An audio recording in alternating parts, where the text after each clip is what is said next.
supporters of Marsiling UT. How are you? Let me try this one. Niman, hao bu hao? Apa kabar semua? Thank you for coming down tonight and giving us your continued support. My fellow Singaporeans, we have been on this journey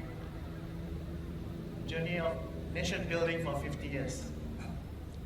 At the start of that journey, we have left the driving to a competent driver, paid him, fed him, and kept him happy.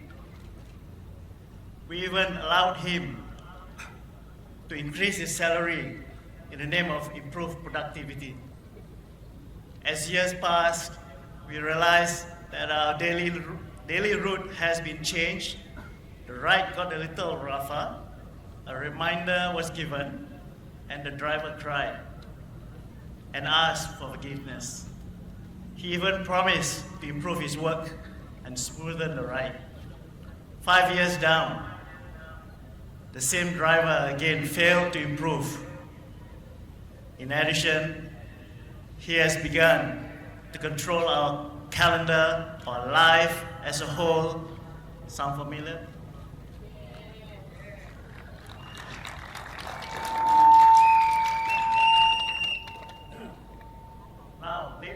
Now, ladies and gentlemen, hold that thought for a few moments.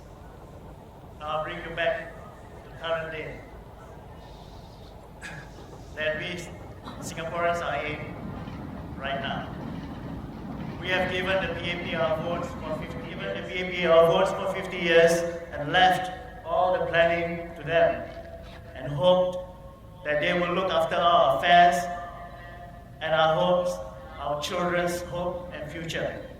We trusted them, we even gave them a decent salary. I'll bring you back to 1973. The late Mr. Lee Kuan Yew then drew a salary of $9,700 per month.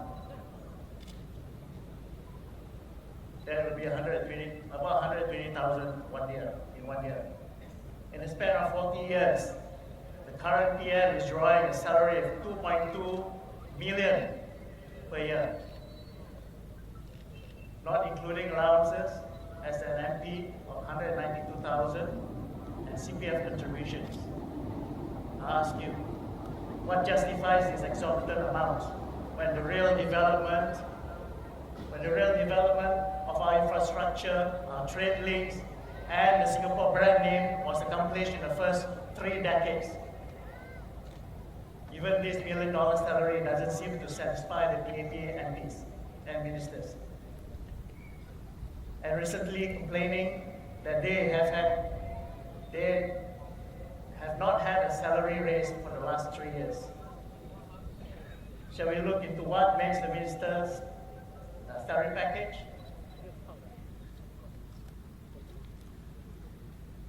Do you know that the minister's yearly salary consists of 13 months salary and other variable components, bonuses, totaling 20 months. Imagine 1 year's work worth 20 months of salary. Do you believe your ministers have put in 20 months of work, of value work every year since the last election? Another compelling issue that concerns you and I is our CPF. In 1984, the late Mr. Lee Kuan Yew said this when he was speaking on bank and CPF savings. Quote, "This is your wealth, the savings of people in individual accounts. This is your wealth, the savings of people in individual accounts are not government reserves. I say this to you, we cannot give the PAP government a blank check to use our CPF savings and to invest in unsound financial instruments and gambling them away. We want the PAP government to be transparent and be forthwith on accountability.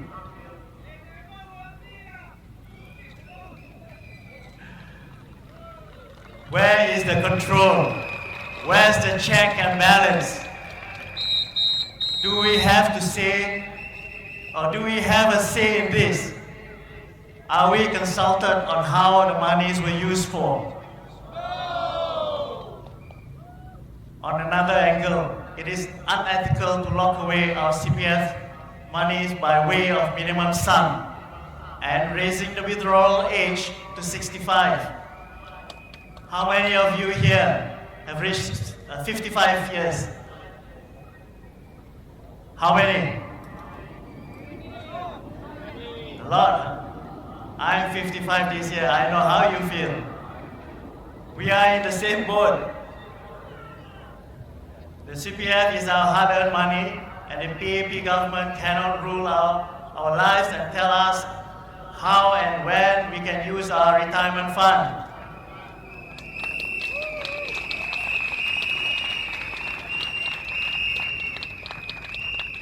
It is wrong for the PAP government to act arbitrarily and continue to ignore our needs. Let me remind everyone here that the PAP government has mistaken our CPF money, our hard-earned money, for their money. This is not only irresponsible, it is also immoral.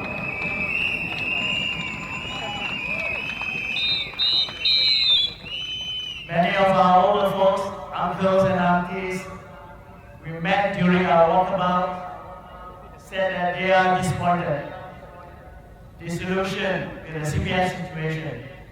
Many Malay pakcik and makcik also want to use the money for personal goals. Some want to use it to perform the Hajj like they used to in the good old days. And some uncles and aunties want to use it to fulfill a life's ambition. Some may want to travel, some may want to give it to their children, and so on. So fellow Singaporeans, we have enough stress from our daily life, and after working hard and saving our hard-earned money, we deserve to enjoy our retirement years. Or for some of you, your semi-retirement years. So where is the dignity in growing old? I say that the PAP government cannot keep moving the goalposts just to suit their needs and ignore Singaporeans' needs. Refusing to heed the plight of the people, especially our pioneers that were directly hands-on building Singapore in those early 3 decades, only shows their complete arrogance. And they continue to be arrogant until today.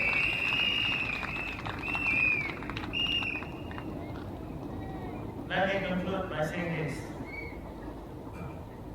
The PAP has held the government's reign for the last 50 years and has held us ransom to its unpopular policies. Policies that affect us regardless of race, language, or religion. PM Lee said, the future of this country is at stake for this general election. I couldn't agree more.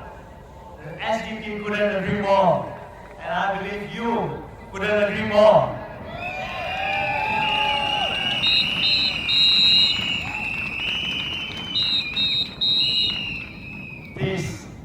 This is the time we take our destiny in our own hands. This is the time we tell the PAP government, enough is enough.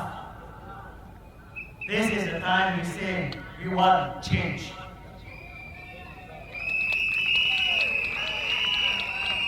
This is the time you decide and let SDP be your voice. And we promise you that your voice will be heard loud and clear in Parliament.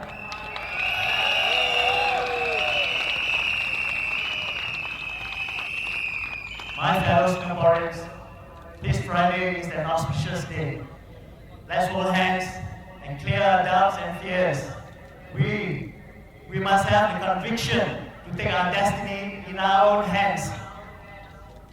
So set your hearts and minds that you will vote wisely for your family, for your children's future, for your happiness, and for this island we call home. So, you must vote for change and trust the SDP to be your voice in Parliament. Thank you. God bless you.